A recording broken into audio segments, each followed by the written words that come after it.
Quelles sont les erreurs typiques que nous faisons, nous parents, face à la régression du sommeil des 4 mois de notre bébé? Certaines de ces erreurs peuvent avoir des conséquences très graves, soit pour nous, soit pour la santé de notre bébé. Je vous conseille vraiment de les éviter. Nous allons en citer 3 aujourd'hui. Et d'abord, je vous propose de resituer un petit peu le contexte. Donc, la régression des 4 mois, c'est quand vers entre 3 mois et demi et 5 mois, votre enfant qui auparavant dormait à peu près de manière à des horaires fixes, se réveillait pas trop la nuit et arrivait à faire des siestes, et bien quand soudain, boum, cet enfant se réveille tout le temps la nuit, peut-être toutes les heures. Il n'arrive presque plus à faire de sieste et surtout, il est très très difficile à coucher le soir. Et bien, dans ces conditions, c'est très très difficile pour nous parents, d'une part de comprendre pourquoi notre enfant se réveille autant? Pourquoi est-ce que d'un coup notre enfant a une telle haine du sommeil? Alors, des régressions du sommeil, votre enfant en a probablement déjà fait. Peut-être même qu'il en fera à nouveau.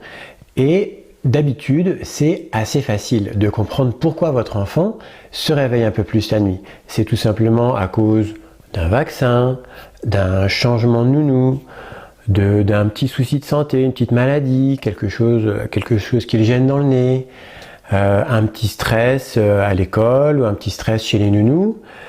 Et globalement, vous arrivez assez facilement à identifier le pourquoi de la régression et du coup, vous êtes en confiance pour apporter des solutions. Finalement, une régression du sommeil, bien souvent, ce n'est rien d'autre que votre enfant qui veut être rassuré. Et donc, vous savez comment rassurer votre enfant naturellement, hein. Ça peut être avec des câlins, des bisous, des bercements, une histoire, bien l'écouter, bien lui apporter du réconfort et accueillir ses émotions. Donc, globalement, en général, vous savez faire face à une régression du sommeil, surtout quand vous savez pourquoi elle arrive. Et la régression des 4 mois, eh bien, c'est très difficile de trouver un élément déclencheur et c'est pour ça que nous, parents, sommes souvent très très dépourvus face à cette régression. Alors, que se passe-t-il? C'est une régression qui est énorme, c'est-à-dire que votre enfant parfois se réveille toutes les heures la nuit, parfois toutes les 10 minutes. Ça nous empêche vraiment de dormir, nous parents, donc c'est très très très fatigant pour nous de faire face. Et comme on ne sait pas pourquoi, comme on ne sait pas pourquoi finalement notre enfant se réveille autant d'un coup, eh bien on perd un peu la confiance. Mais je savais endormir mon enfant et d'un coup je ne sais plus. Et du coup, comme on ne sait plus, comme on est vraiment totalement dans l'échec finalement, on ne sait pas comment réagir. Et on arrive même à se remettre en question, à culpabiliser, à se dire mais pourquoi est-ce que ça se passe aussi mal pour mon bébé, son sommeil, alors que visiblement chez les autres parents tout se passe bien et j'ai l'impression de toujours être le seul à avoir des problèmes de sommeil avec mon enfant. Et donc on se sent un peu, peut-être même incompétent comme parent, peut-être un petit peu nul, enfin on se sent vraiment très très mal. Et du coup, face à cette situation de perte de confiance, on en arrive à tester plein de choses. Et parmi les choses qu'on teste, parmi les choses qu'on essaie pour améliorer le sommeil de notre enfant, eh bien, certaines peuvent avoir des conséquences assez graves. La première, c'est une conséquence simplement pour votre portefeuille. Quand on a un souci, en général, on cherche la solution sur Google, sur Facebook, sur Internet en général. Et là, il y a une grosse diversité de réponses. Il y a même très souvent des vendeurs de matériel pour bébé qui nous vantent qu'avec tel matelas magique, avec tel mobile qui fait de la lumière et du son, avec telle peluche au pouvoir insoupçonné, d'un coup, notre enfant va dormir extrêmement mieux. Et donc, l'erreur que nous faisons en tant que parents, c'est de ne pas se demander pourquoi notre enfant se réveille à la régression des 4 mois et d'acheter ce matériel simplement en croyant la promesse. Peut-être qu'on n'y croit pas vraiment, mais on a tellement envie de dormir qu'on est prêt à acheter n'importe quoi pour que notre enfant, d'un coup, ait des nuits un peu plus calmes. C'est une erreur qui nous coûte très cher parce qu'on achète plein de matériel, on essaie plein de choses et finalement, puisque en général ce matériel n'est pas spécifique pour la régression des 4 mois, eh bien ça n'a pas toujours un résultat très bénéfique. La deuxième erreur que nous faisons, là c'est une erreur beaucoup plus grave, c'est le fait de penser j'en ai tellement ras-le-bol de ne pas dormir, je suis prêt vraiment à tester n'importe quoi pour que mon enfant fasse des meilleures nuits. Et quand on en arrive à ce genre de pensée, ce qui m'est arrivé, clairement, j'en avais vraiment extrêmement ras-le-bol, j'étais prêt à tester n'importe quoi, on en arrive à tester aussi des produits chimiques pour faire dormir notre bébé. On peut appeler ça même des somnifères, c'est-à-dire des produits qui ont la promesse de mieux faire dormir soit les enfants, soit n'importe qui. Et là, attention, ça peut vraiment être très dangereux pour la santé de votre bébé, puisque si on parle simplement des somnifères pour adultes, il y a beaucoup de somnifères pour adultes qui ont pour effet peut-être de vous faire dormir, mais surtout de vous faire mal dormir. C'est-à-dire qu'il y a beaucoup de somnifères pour adultes qui raccourcissent énormément les phases de sommeil paradoxal. Alors la phase de sommeil paradoxal, on en a tous besoin, mais notre bébé en a d'autant plus besoin qu'il est très jeune, mais nous, même adultes, nous en avons besoin. C'est pendant cette phase de sommeil paradoxal que notre cerveau est extrêmement actif, que nous rejouons dans notre cerveau en rêve les moments les plus importants de notre journée, c'est-à-dire les moments où on a appris des choses et les moments émotionnellement chargés.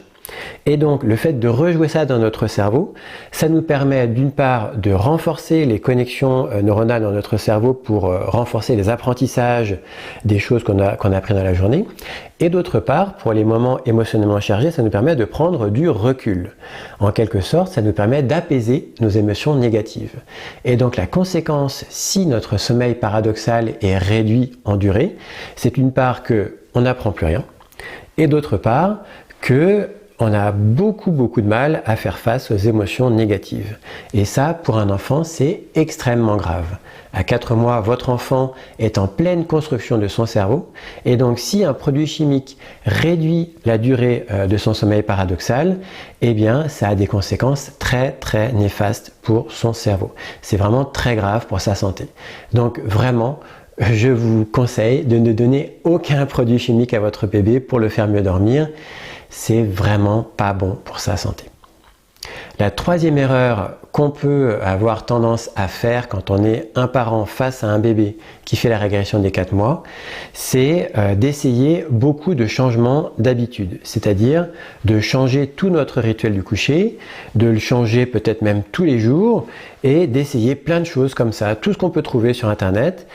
Peut-être si on allaite, ça va être de absolument vouloir l'allaiter pour l'endormir et du coup d'avoir des positions très tordues pour absolument qu'il s'endorme mais pas qu'il se réveille. Parce que vous le savez, pendant la régression des 4 mois, le sommeil de votre bébé est très léger. Ça veut dire que dès qu'il va se décrocher de la tétée, il va probablement se réveiller. Donc voilà, ça peut être quelque chose que vous allez tenter mais qui va peut-être pas marcher. Si vous lui donnez le biberon, vous allez peut-être être tenté de rajouter des choses dans le biberon, de mettre de la farine, des choses comme ça qui sont peut-être pas très bonnes pour la digestion de votre bébé, qui vont peut-être même lui causer des gaz et donc le réveiller encore plus. Enfin, en gros, on est tenté de tester plein de choses et parmi ces choses, il y a des choses qui peut-être, on a l'impression, vont marcher et donc on va être tenté de les répéter même si ça ne nous convient pas. C'est-à-dire des habitudes que nous, on n'aurait jamais adoptées si cette régression des 4 mois n'était pas arrivée.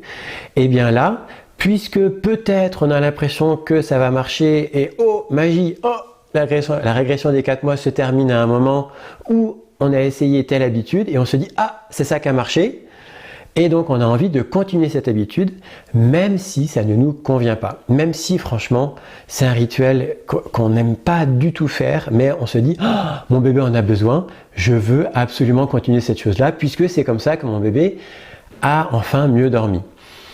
Et donc le danger c'est donc d'une part d'adopter une habitude qui ne vous va pas du tout et d'autre part le risque c'est de changer comme ça plein de choses en un très court laps de temps pendant lequel finalement votre bébé n'a absolument pas le temps de s'habituer à quoi que ce soit. Et il faut bien comprendre que votre bébé, pendant cette régression des 4 mois, vous êtes perdu, vous manquez de sommeil et vous êtes très fatigué. Eh bien lui, c'est la même chose. Il ne sait pas non plus pourquoi il dort aussi peu. Il est probablement aussi perdu que vous. Et donc, il est très fatigué. Il n'en peut plus. Et lui aussi, il veut absolument dormir. Lui aussi, il voudrait que tout revienne comme avant. Et donc, si on lui change ses habitudes tous les jours, eh bien, il est encore plus perdu. Et donc, lui changer les habitudes tous les jours, ça peut aggraver la régression des 4 mois. Donc, bien entendu, je ne suis pas en train de vous dire de ne rien changer. Je suis en train de vous dire, si vous changez quelque chose, faites-le progressivement. Et surtout, donnez le temps à votre bébé d'adopter cette nouvelle habitude et surtout, proposez-lui des choses qui vous conviennent, que vous êtes sûr de pouvoir répéter sur la durée. Ou alors, si vous essayez des choses qui ne vous conviennent pas, eh bien dites-vous que c'est juste le temps de sortir de cette régression des 4 mois et dès que ça va un peu mieux, là vous essayez à nouveau de changer très progressivement les habitudes de sommeil de votre bébé pour revenir à quelque chose qui vous convient. Donc en résumé, ces 3 erreurs qui font mal, c'est première erreur, acheter plein de matériel qui n'a rien à voir avec la régression des 4 mois et qui probablement ne va pas du tout aider votre bébé à régler cette régression. Deuxième erreur, ce serait d'essayer d'endormir votre bébé avec des produits chimiques, des somnifères, qui peuvent être très mauvais pour son cerveau. Et troisième erreur, ce serait de tester plein de choses, plein d'habitudes en un très court laps de temps qui pourrait probablement seulement aggraver la régression des 4 mois.